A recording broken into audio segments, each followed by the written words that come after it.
Hello and welcome to We All Have a Heart.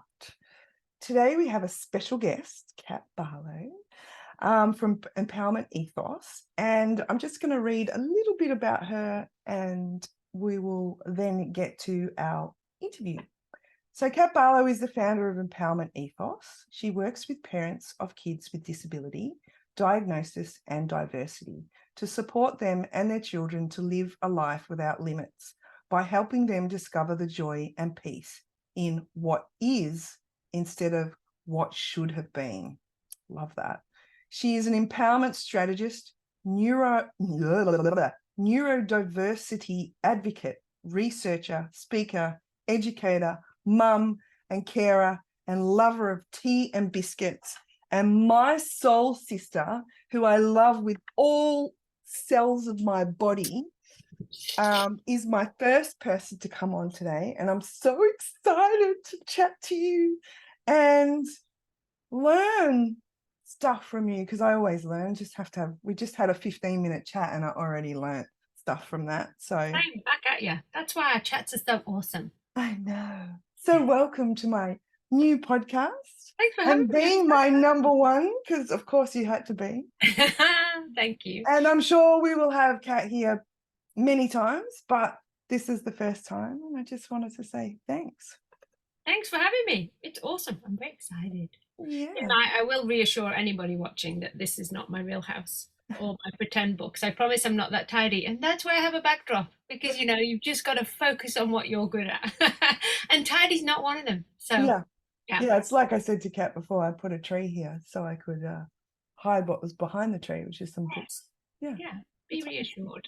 So, Kat, tell me about a story that you want to share today, about, heart and how Yeah. you are where you are today, and something I think my biggest magical. story, and a thing that we talk about a lot, is the birth of my child, which I think is the beginning for most people. Things change, right? You think, oh yeah, I'm going to be a mom, so that's going to change for sure. Like, no problem. Of course, I've got that in my head. But then, for lots of us, we birth children that perhaps, we weren't ready for or we didn't expect. And for me, Noah was born 11 weeks early and has gone on to have, quite complex disabilities. He's the only one in the world with his condition, with no treatment and no cure. And he's 3 years over his prognosis. And, so I've evolved into a life that I definitely didn't expect and didn't know. And so I think a lot of my stories around heart are because he's taught me things that matter that I never really was focused on before. Before I went to an all-girls school and I was, going to uni, and I had these big plans, and I had a big job, and all of those things were happening. And then everything changed in an instant, as life does. And I think that, my new mantra is that everything can change in an instant. And so did my heart. It opened as I became a mom, but also I evolved into a new world that I hadn't seen before or hadn't thought was even possible. I'd certainly met people who'd had, little babies and preemies and that sort of stuff. I just hadn't quite wrapped my head around what life looked like with a child with a disability, and what that meant for him, more importantly, and what that meant for me as a mom. And then, over the years, learning all the things that I've had to learn about being an advocate and a nurse and all of those things on top of being a mom. Yeah. It certainly was a very reluctant one, because, I just wanted to be mom. I'd signed up for that part and all of that shit, Yeah. and the screaming and the crying, and just me, also him, and all of that, and ordinary stuff. But I hadn't signed up for extraordinary. Yes. And I'm grateful that it's happened, but also it's certainly been a huge evolving of my heart, where I've completely adjusted things where I thought it mattered. I thought, having the big career mattered. I thought lots of things mattered. And now it doesn't, you Yeah. know, and things have evolved and changed for sure. So tell me about that evolution of Kat and then the evolution of Kat being mum. Yeah. I think the biggest evolution came when he was so unwell, and we didn't know what was happening with that, and I just felt really disconnected from that fight and really disconnected from him. And then when we finally got the phone call that we'd been fighting for, that said, and the doctor literally said, "Are you sitting down?" It was almost comical. It was just like you'd seen in the movies. I was like, who says that? But here we are, and that's actually what happened. Are you sitting down? And then we've delivered the news that, Noah had this bilateral symmetrical brainstem damage, and that he wouldn't live past 10. But he also said, he may only have 7 months left to live. He may have 7 years. We're just not sure, but it's not long. Yeah. And I think in that microsecond, in that moment, everything changed. Yeah. Because I was sitting with a child who was ordinary. He was 2. He was this, yelling, screaming, fun-loving, happy, bonkers being. And then I was told this awful news. And so what I don't think people talk about is that I, in that, went straight to survival. So went straight into that moment of going, well, and this is my actual thought, which people won't tell you, but I think it's more true than perhaps people think, was, well, if I just love him less, then it's not going to hurt when he dies. So I'll just do that. Yeah. That seems super reasonable. I'll just distance myself. I'll look after him. I'll be there for him, all of that stuff, but I'll just stop loving him. Like, that's a choice. I'll just stop. And then that way it won't be so bad. And I think you see that behavior in so many levels of survival through life, where you just go, if I just don't care, if I just disconnect, if I just say it's not that bad or it's not so hard, then my heart will be saved, then my heart will be rescued, and it will continue to be whole.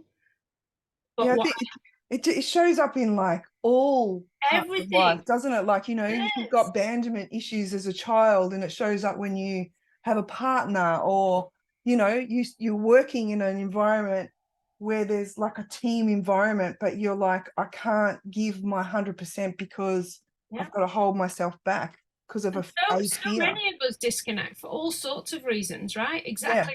The day-to-day, the common day-to-day. I hate work, but I'll just keep going, and I'll just not bother and forget about the fact I was interested in that. What I learned was that my heart needed to get bigger, not smaller, in order. And it for me, and I'm very grateful that this is true, but I appreciate it doesn't happen for anyone. It only took me about 2 weeks to go, that was a silly idea, and I'm not sure what I was trying to do. And in fact, I'm all in to have my heart broken, because my heart actually is growing, and actually that's the feeling. So this ache and this pain that my heart is experiencing is the growth of a heart, not the breaking of a heart. And I'm going to learn to be okay with that level of being uncomfortable, that level of feeling different or strange, because that is the price of loving somebody with your whole heart, is that you will be there alongside them for the end too. And that's not to say that will definitely be the case, but that is the price of loving someone so fully, is that is the chance that you take, that you will lose. Do you remember the point? Yeah, I do. I remember looking at. Yeah, I literally remember sitting there in the lounge room. He was, doing all the stuff that he was doing, the toddler things, normal things, playing with blocks, being silly. And I just went, oh, I can't, what am I doing? I literally just looked at him and went, nah, I can't not love him. Like, he's right there. And so I will love him as much as I can for as long as he's here for, with all of my soul, not less. Yeah. And I will pay the price for that. I will carry the wound after he's gone, because it's worth it now to grow my heart in this situation. Wow. It's a big thing to go, I will take that load on. And now, 13 years later, and the evolving of that means that I'm never ready, by the way. I'm never okay. I'm never, when we're in resus at the hospital or whatever else is happening, I'm never okay. when it's happening. I'm not like, oh, well, this seems fine. We already knew this was going to happen. So this is great. Of course not. You know, he's my son. I'm his mom. We have a very close bond. I'm never going to be okay. But I'm going to know that I've loved him with my whole soul. And that's what matters to me. Like, the gift of me loving him like that is that once he's not on earth, I will carry that with me, and I will be grateful that I've had the opportunity to do that. And I'm sure it will be the worst pain I've ever experienced and more, but I still don't back down from that. I still walk in that knowledge, knowing that that's possible, because that's the gift of true love. Yeah. Yeah. And how do you sit in that space and still have love for yourself in that space? Yeah, So it's remembering that you exist. yeah, like, because you devote everything, Yeah, all your love, all your energy, and all your magic that's inside you to Noah. But how do you, in that space with that chaos that can happen, yeah. how do you still love you and still connect to you and your Yeah. magic? It's a practice, and not only that, I don't always get it right, and sometimes I go a long time, months, where I'm like, who am I, what am I doing, who am I as a person, and I completely forget my soul self, and I'm not doing things for me, and that's the truth. But at the other side of that, there's never not love. So just like when you love someone with your whole soul, sometimes you don't like them in seasons of your life very much, and you're at loggerheads with another human that you love very much. I feel that that's the same for myself, is that I still love me, and I'm still, without condition actually, but I still don't like parts of me at times, and I'm at loggerheads with that version of me in that moment. And sometimes I just think, oh, fuck it, I'll deal with that later. Or, I'll sleep later, I'll shower later, I'll do whatever later. And I put it off for the sake of giving. Yeah.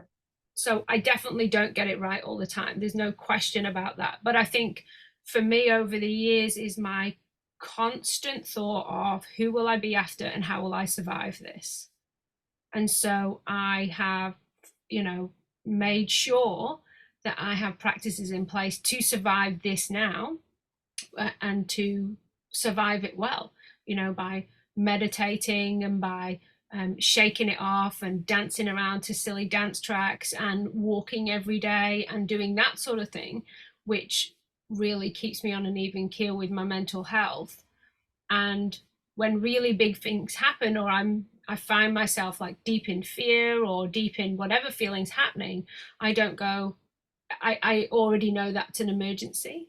Yeah. Because when I start to feel it here, I go, oh, that's urgent. Because it's stopped being up here and just a thought. Now it's in my body. I go, right.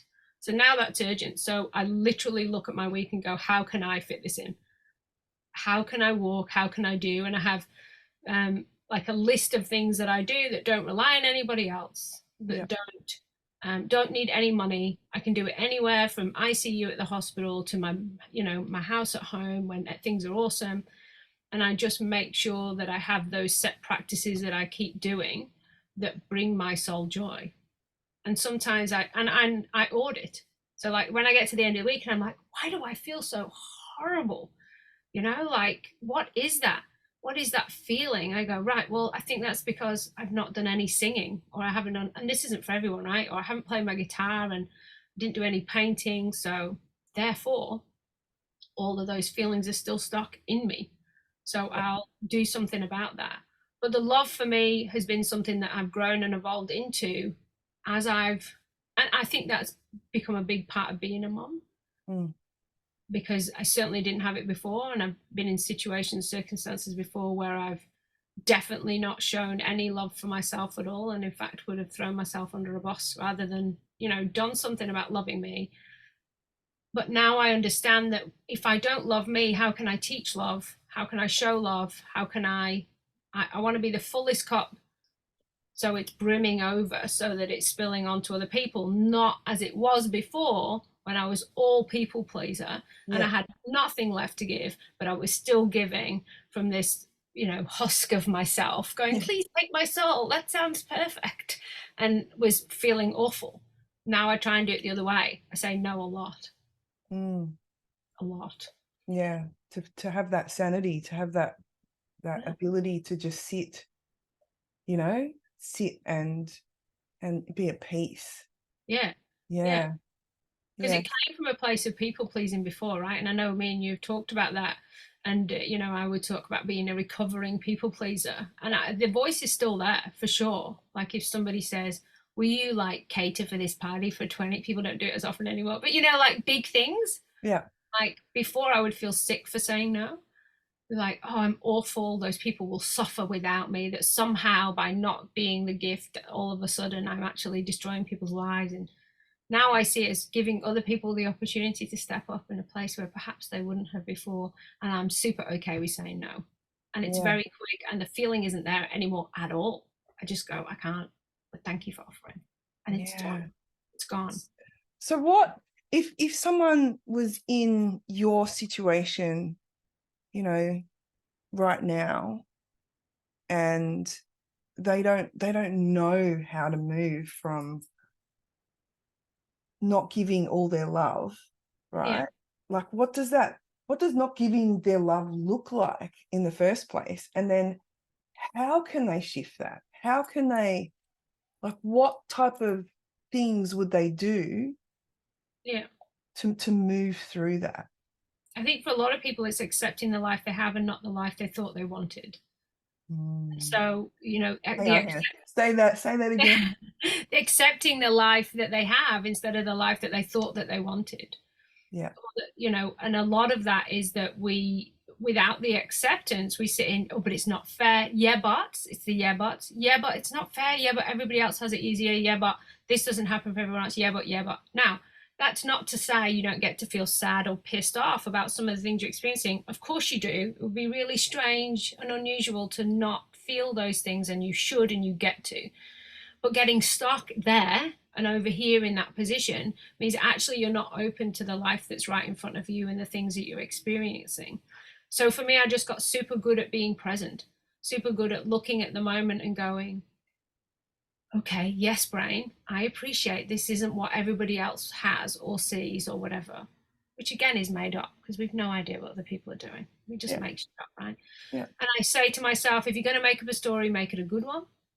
And so I will focus on this that I have in front of me. I will talk about the days that we do something that's different, do something, and be grateful for those moments, And it is on the days that I'm sad. I remember this one time we were at a birthday party, and Noel was sitting under a table, and he was playing with a car. He was on his own. He was singing the songs that he sang, and very much in his own little world and doing his own thing. Now, all the other kids were like out in the birthday party, looking at the things that were happening, all interacting, talking to each other, having a super lovely time. And I stood there and I started to, like, I well up, right? And I was just like looking, going, oh my God, how awful, how sad that this child is missing. And I just went, oh, who am I sad for? I think I'm sad for me because he's fine. And I just went, just look for a second. He's fine. He's happy. He's having a very lovely time. He's doing his cars and he's actually fine. It's me. I need to adjust what I expected. I need to adjust what I thought might be and actually embrace what is. So I Yeah. just sat there and I was like, who? And now my friend, I do often say, who am I sad for? Who am I sad for? Because if I look at him and he's thrilled to have, one friend that he talks to maybe once a month and he's doing this and he's doing that, then I have to be okay with that because he's not living the blueprint of my life. He is creating his own, Yeah. as he should be. Yeah. And I can't mold him into a situation that I thought he should be. I thought he would be. And I remember in my childhood, we used to do this and it was so much fun and that was awesome. All of that still remains true. And I can honor that part of myself and that matters and it's true. and also honor the life he has and the position that he's in, and know that that's true for him too. Yeah. Yeah, because you're right. We all experience that, don't we? All Like, of us. even Yeah. just the other day I was watching, my son's called Noah as well, of course. Um, and I was watching Noah in the school grounds, and I was watching him run around, and he wasn't like in these groups. He was just bouncing around. And I was like, oh, and then I started going, oh, poor Noah. And then I went, hang on, what do you mean, poor Noah? And I had to really sit there and think, hang on, what do you mean? And then I felt what was coming up for me, and I was like, oh, he's lonely. I go, no, he's not. That's coming from you. What happened to you to make you feel like that? Because I remember, and then then I was like, oh, I remember what happened in that school ground, right? And then I was like, oh, that's not me. But then I looked at him, and he was having the best time. Yeah. He was running up to some kid, saying something, and even though that kid was playing something else, and that kid was like, yeah, and then off he went. I was like, oh, this is interesting how we put our life experience, our something that happens somewhere back, way back, comes through. Yeah. And if we notice that feeling in ourselves, like wherever it shows up in our body, when we go, oh, wait, hang on, where is that? Let's ask a good question. Let's see. Yeah. All about awareness, right? Because you had to go, before it came out of your face, you had to go, whoa, wait, what is that? I think that for a lot of us, we're projecting safety.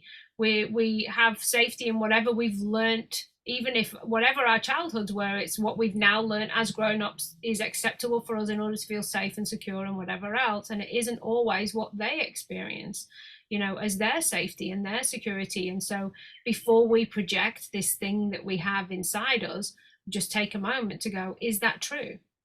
And there are some things that are true, being hateful towards another person, being discriminative in another person. Yeah, that's part of a blueprint that matters and that you teach and you pay forward always.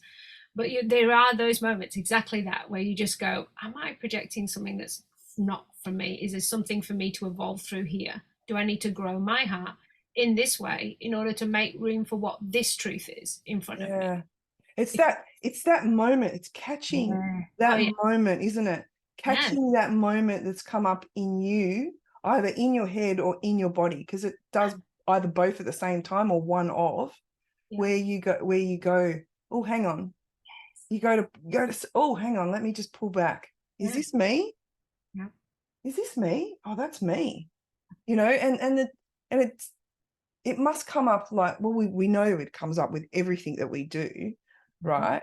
But I guess as a mum, you always want to like protect and give the best and show the best.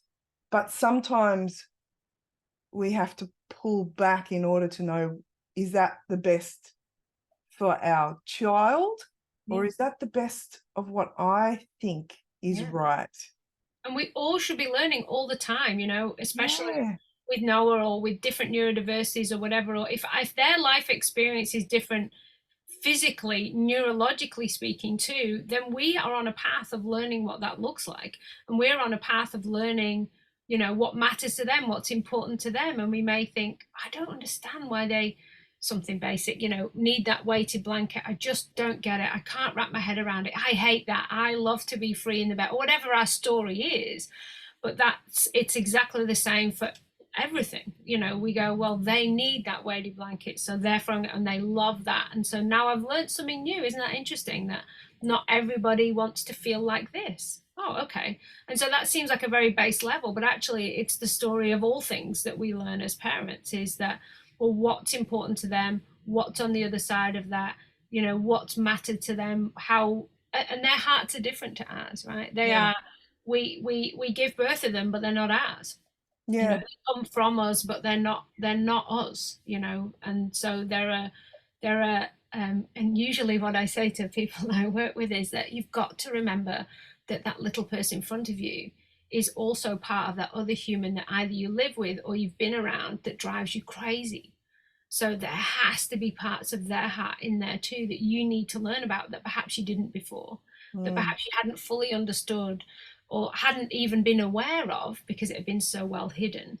And yeah. now you have this little person who's holding two hearts and two versions of that, that's now got this one giant heart, this beautiful soul that's still different, but there's parts of it that you could never understand because it didn't come from you. Yes, that's right. It's not And it's from you. It's no. not your historical wound. It's not your generational anything. Actually, it's come from the other half of them. Yeah. And Yes. so, and they've molded that into their own, whatever you believe is true for you, but, wherever they've come from. Yeah. So what can we tell people about, we talked about those little moments that we can catch them, Yeah. right? But we don't always catch them. No, no, Sometimes stuff comes out of our face of and course. we're talking and Yeah. then we go, fuck, Yeah.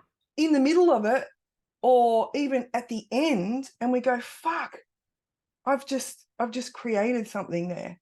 Mm-hmm. How do I pull back? How do I have that conversation with whoever? Like, how do I step back into that and go, hang on, that's my shit, Yeah. and own that? How do we do that?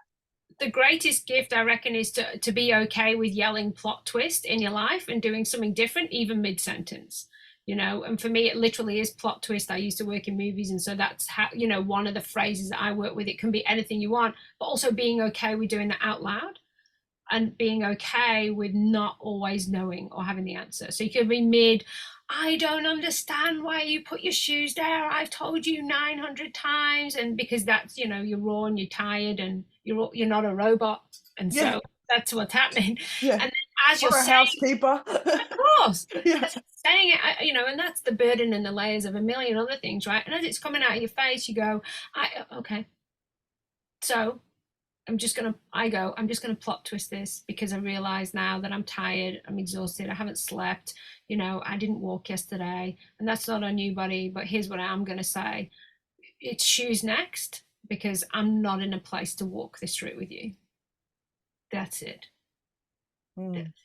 So you're not quite going, and I'm so, and I'm so sorry, and I can't believe it. It's still because some of those layers are true and they're real, and you have asked 900 times, and yeah, so you are going to get distressed about that.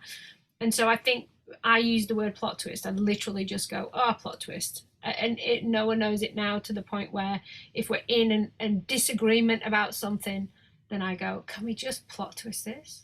Or he goes, can we start again? Like, can we start the story again? Because this story sucks. Like, we were writing it upside down and now we're both annoyed. So can we just ditch it in the bin? I go, yeah, let's just ditch it. What should we do instead? How should this go instead? What should we have done instead? And I think we're both really open about that. I mean, Noah's 13 and really emotionally evolved for all of years. Like, he'll say, I feel so cranky and I just don't know why. And I'm like, well, could be a lot of things, mate, but also you're going through a lot of stuff right now. You're a teenager. What do you want to say that it is? What do you want to feel that it is? Or do you just want to let it go and not have to dig into it? Because some yeah, feelings are just there because they are, right? yeah, So, you know, he's used to it now and he says it out loud. Feelings are not instruction manuals of how to behave. And I think that for a lot of us, we think that's true. We go, oh, why are they doing that? Or, oh, are they lonely? Or, oh, what's happening for them? And then we take act. We're like, instructions, I'm going to do something about this.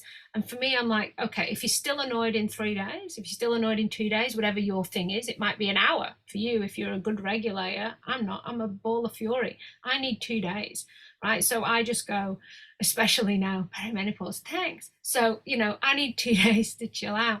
And so I go, okay, I'm not going to take action. I'm going to see how I feel about this in 2 days. And if in 2 days I'm still, want to take action, or, have talk to this person about this or whatever it is, then I'm going to take action, because then I'm going to know it's not coming from a raw place of survival. It's coming from an actual, place of soul that needs addressing. yeah, And it's yeah, knowing yourself, right? That's changed over the years. Didn't used to be 2 days. It used to be a lot quicker that I would move through things. But now my hormones are doing lots of different things. So I've evolved that rule for myself. Like no one Yeah. else is making the rules. Oh, yeah, yeah. I get I it. am. So I I just mean, make it up. I it go, used to oh, take me months and months. I'd be in a spiral, and yeah, then it was real. Then it was really quick. Like, oh yeah, shit, I'm in a spot. Oh, what's that? What's that? And then I'd be able to shift out of yeah, that quite quickly. yeah, And then menopause came, yeah, yeah, and then I had to take more time yeah, yeah, because it just seemed to generate more in my body, more yeah. energy.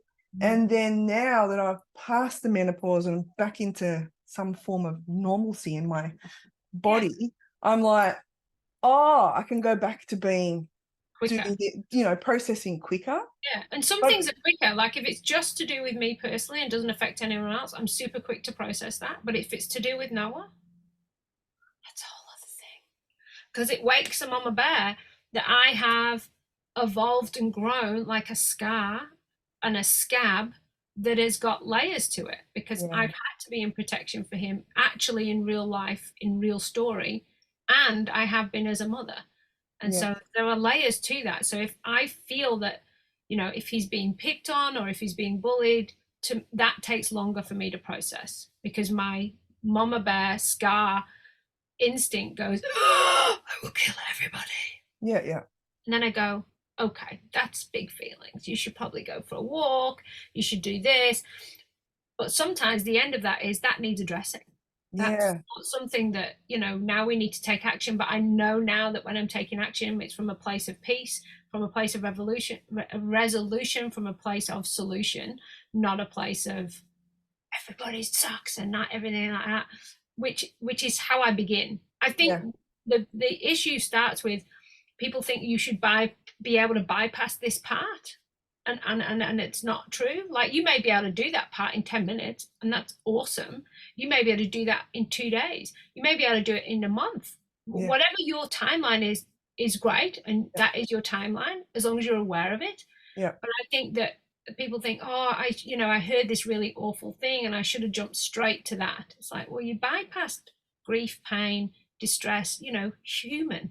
mm. So be human, allow it, and then do something about it. But know that you didn't fail or fuck up because that voice in your head was like, oh, I think you made a key thing there, which is about what it is. Like, if someone said something about me, I'd probably process that really quickly, right?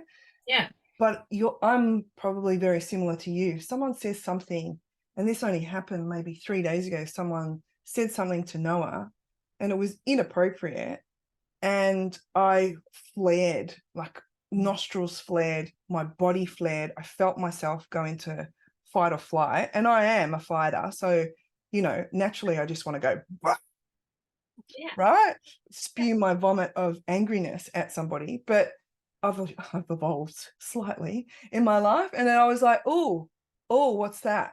yeah, yeah, And then I went, oh, but I have to say something. yeah, Right. And I go, oh, that comment, what you just said was inappropriate. yes, yeah, Please don't say that again. yeah, I'm, but, and then I left it at that.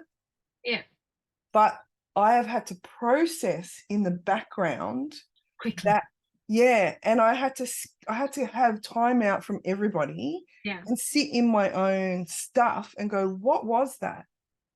yeah, And what it was it was a comment about, Noah, like, doing something, and it was yeah, a yeah, bit annoying what yeah, he was doing, and it flared somebody else. It triggered somebody else. yeah, But in their trigger and their response to that yeah, triggered me. And then I was like, what is that about? And as I did a full circle, I realized, oh, sometimes I get triggered the same way with Noah, yeah, right? And it was a mirror of my own self. And I went, oh, that's big. That's huge. And then I was able to go, and release.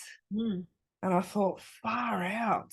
And I even had a bit of a cry because it was like, oh, it's a mirror. yeah, I'm gonna let that go. I Yeah, have to let that go. that. But here's what you and I have both described, right? Is that the similarity there is we did it on our own. Yes. But here's the thing, right? Is that you go, I'm having an awareness. Yes. I'm going to take however long it is for any person to process that, whatever is the right thing for you. Cool. Yeah.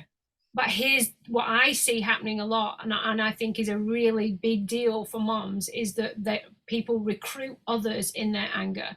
Yeah. And so I see it in Facebook groups a lot, right? So I see like, I just want to get everyone's opinion.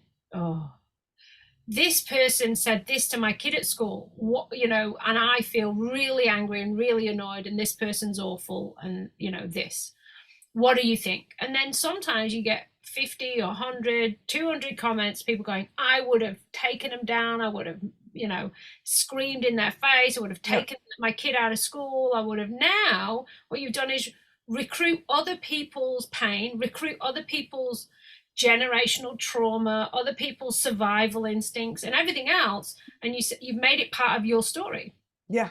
Now, when maybe before you would have been able to go, I'm processing that over 2 days, I'm going to breathe through that, but I'm going to need a conversation with this person, and it looks like this, and I'm going to make sure I stay in my peace as I'm having this firm conversation about boundaries. But what you do is you recruit everybody's pain, and then you go into the fight going, well, I spoke to other people and you don't understand. And actually, I think it's a big problem. I see it so often. Yeah, but I've butted myself into the but everybody else says it's okay for me to be mad. And it's just not helpful. And it's different to sharing after the evolving and going, this happened to me, and then this happened. Or if I would call you, for example, like I say to Lydia, have you got time to hear a really big thing? Yes, no, maybe, who knows? It depends on where we're at, right? So we're respectful. And then calling, going, I just need you to hear my process out loud, because actually I'm so angry or I'm so upset that I can't do this on my own. Now, the beautiful thing about Lydia and I is that she doesn't offer opinion. She offers great questions. So have you thought about this, or maybe do this, or have you thought about this, or what's coming up for you, or all of those things. Those are the sorts of beautiful evolving conversations that you want to be having with people, not, oh, I'd be so pissed off and you don't understand. I think that there's a place for that when it's smaller things, for sure. Like, oh, my kid drives me crazy, they leave their shoes, you can tell I'm scared. And somebody else going, I know, mine too, like they never know where they are. Wicked. That's amazing. It's not life-changing. But I think we recruit people in pain rather than in heart so often. Yeah. Instead of going on to those things, going, this has happened, this is my evolving, let me share the endpoint for you all, and having everybody, us all, learn from that person, because we'd go, oh, I never thought about doing it that way. And isn't that interesting that they did do that? I would have been so mad. But here's what I've learned about that. There's just not the offering of that endpoint or that solution, I think. Recruiting others is a trauma response. Yeah, isn't it? It is actually a trauma response. And you're right, I see it a lot too. You're not being seen and heard when you were little. And so you're trying to pick everybody up along the way and go, please let me be seen in my pain. Yeah.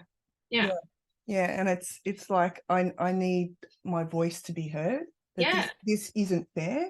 Yeah. Right. But when we sit in that unfairness or whatever it is, we truly look at it for what it is and write stuff out.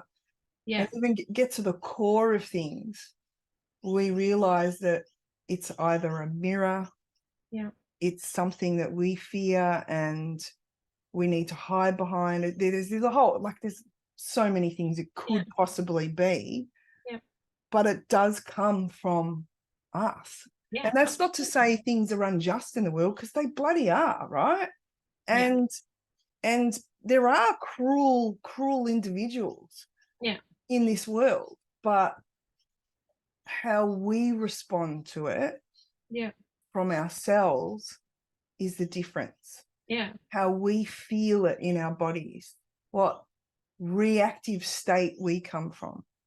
Absolutely. And I post on my Facebook page, I call them cat rants, but that rant has taken me 3-4 weeks of evolving. Right? Because I don't post today I'm pissed, ever. What I do is I go away and I think about it, and then that happens, and then I process it, and then I lean out and go, what's happening in the world? What is true about this? What is not true about this? What else is happening? Is there a solution? Can I talk about the solution? Is there somebody else going through this that they had a similar outcome, and so therefore that's maybe a solution for that? Whatever it is, then I'll post this in inverted commas rant, but it's a really evolved piece of work. It's not, it doesn't come from, can we all just stop doing this because, oh, it's sort of gone. It definitely started there. And trust me, when I start them, I write the note, which is there, and I sit with it.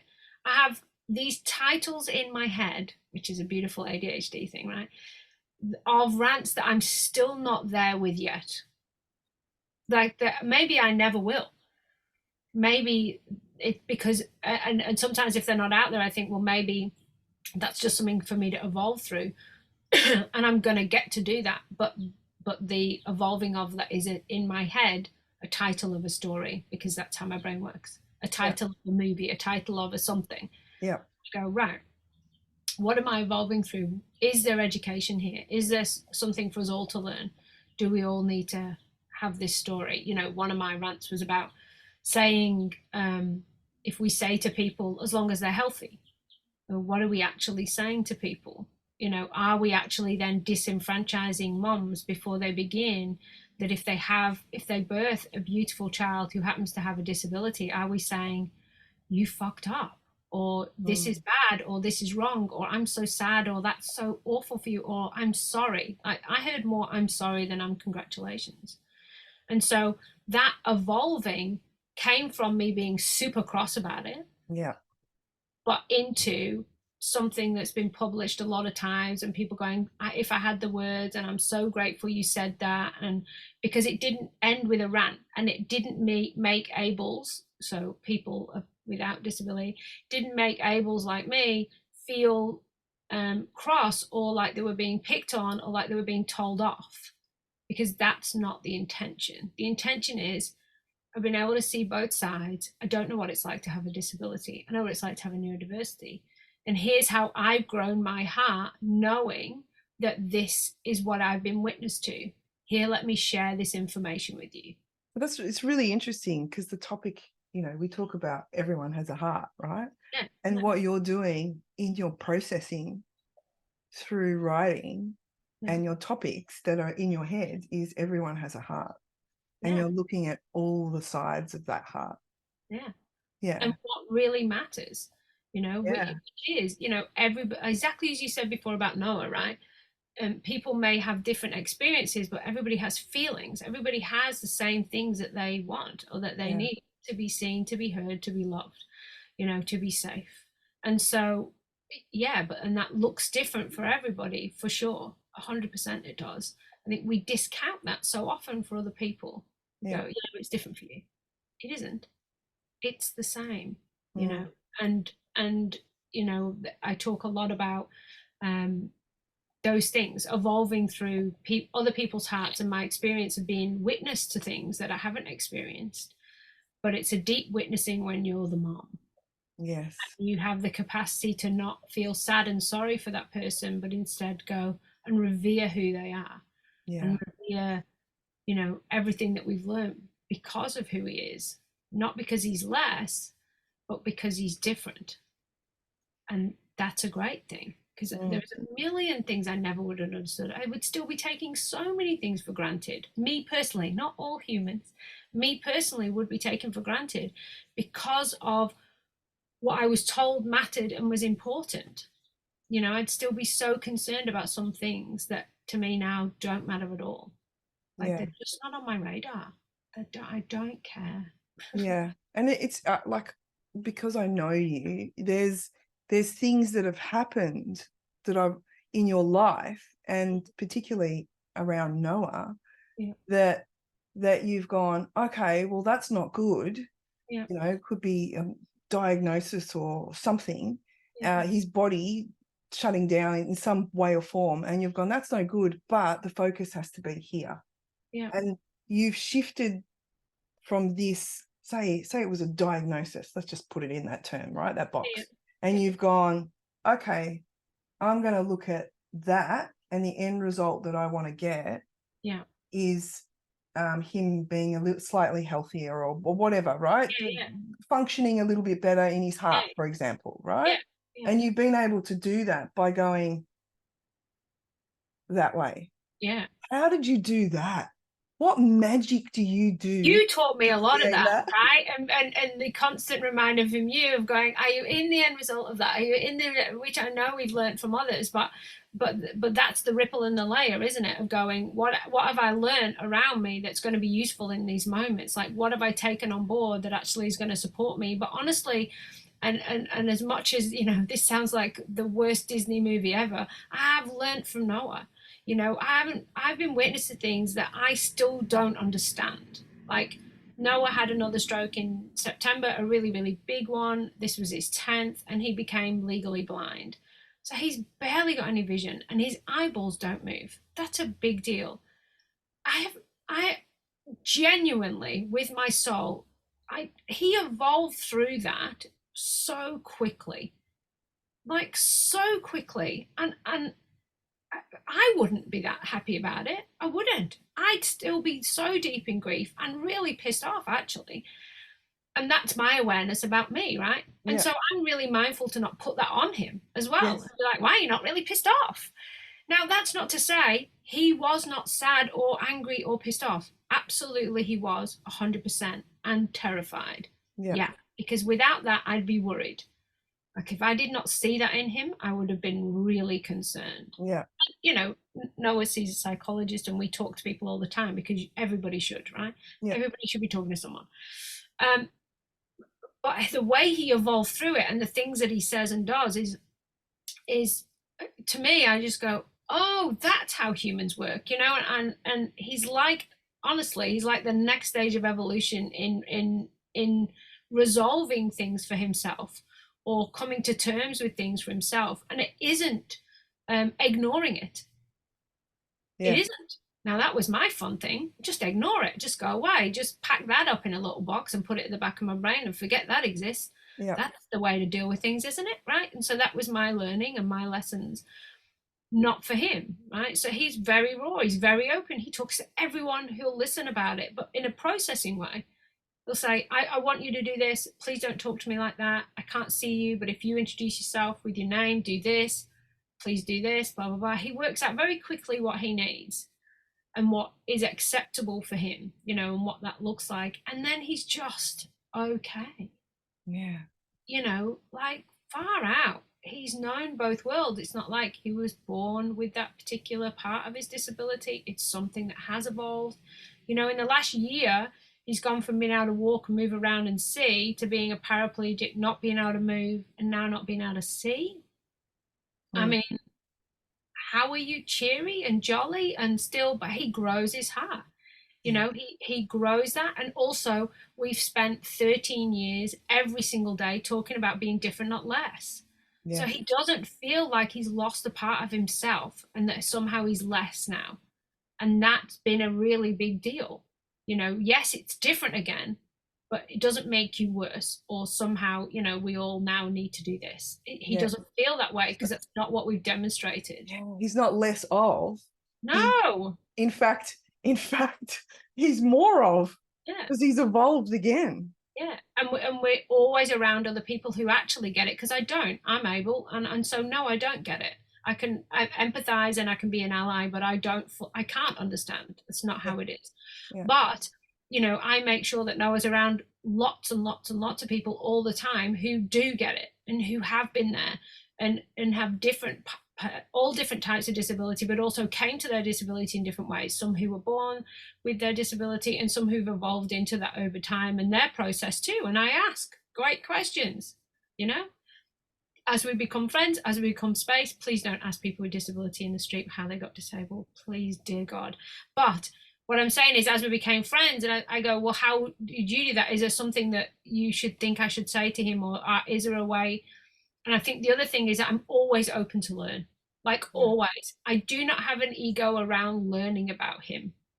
I have an ego around lots of things, but not that.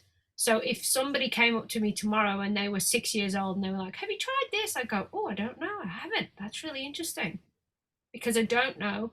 And I'm always willing to learn when it comes to that. I'm always willing to be open and to hear a different story or to think about doing it a different way and to Yeah, go, yeah, I'm and going to give you've that done you and I could, yeah, I know that you've done that. I know how open you are to all things, yeah. right? I know Oh, how your scientific brain works, but I yeah. also know how your spiritual Yeah. side works as well, like how you've been open to using magnetic forces. Have Yeah. you been open to using a tablet that's come on the market that's specifically for that particular thing? Like you are so open to that. I think you need both. I think to Yes. believe you only need one is absolute folly.